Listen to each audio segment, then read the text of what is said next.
পুরো মধ্যপ্রাচ্য জুড়ে এখন পর্যন্ত ২০০টি মিসাইল ছুড়েছে তেহরান। মধ্যপ্রাচ্যের ৫টি ঘাঁটিতে মার্কিন সামরিক স্থাপনাকে লক্ষ্য করে ধ্বংসযজ্ঞ চালিয়েছে তেহরান।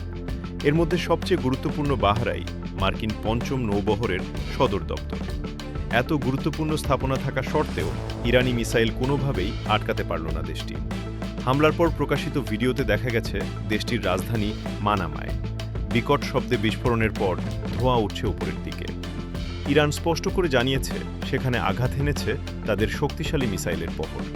এর মধ্যেই ওই এলাকা থেকে সাধারণ মানুষকে সরিয়ে নিতে শুরু করেছে বাহরাইন। একই সময়ে কুয়েত এবং সংযুক্ত আরব আমিরাতেও বিস্ফোরণের শব্দ শোনা গেছে। এছাড়া কাতারে প্যাট্রিয়ট প্রতিরক্ষা ব্যবস্থা ইরানের একটি মিসাইল ঠেকিয়ে দিয়েছে বলে জানিয়েছে কাতার ভিত্তিক সংবাদ মাধ্যম আল জাজিরা। ইরানের হামলায় মধ্যপ্রাচ্য জুড়ে তুমুল ক্ষয়ক্ষতির খবর দিয়েছে আন্তর্জাতিক গণমাধ্যমগুলো। এর মধ্যে আকাশসীমা বন্ধ করে দিয়েছে কাতার, কুয়েত এবং আরব আমিরাত। আবুধাবিতে ইরানের ছোড়া বেশ কয়েকটি মিসাইল আঘাত এনেছে। এই হামলাকে জাতীয় সার্বভৌম ও আন্তর্জাতিক আইনের চরম লঙ্ঘন বলছে আমিরাত।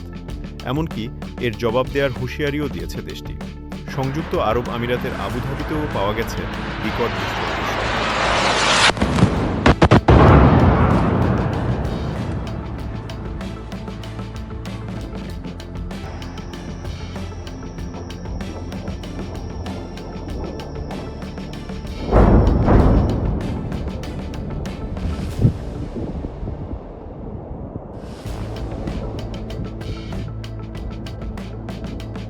সৌদি আরবের রিয়াদ থেকেও এসেছে বিস্ফোরণের শব্দ।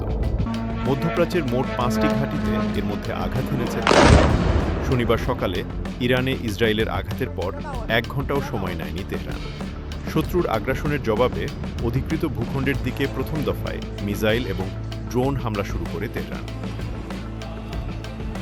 প্রথম দফায় ইসরায়েলের আকাশসীমায় অন্তত ৩৫টি ব্যালিস্টিক মিসাইল ছুড়েছে ইরান।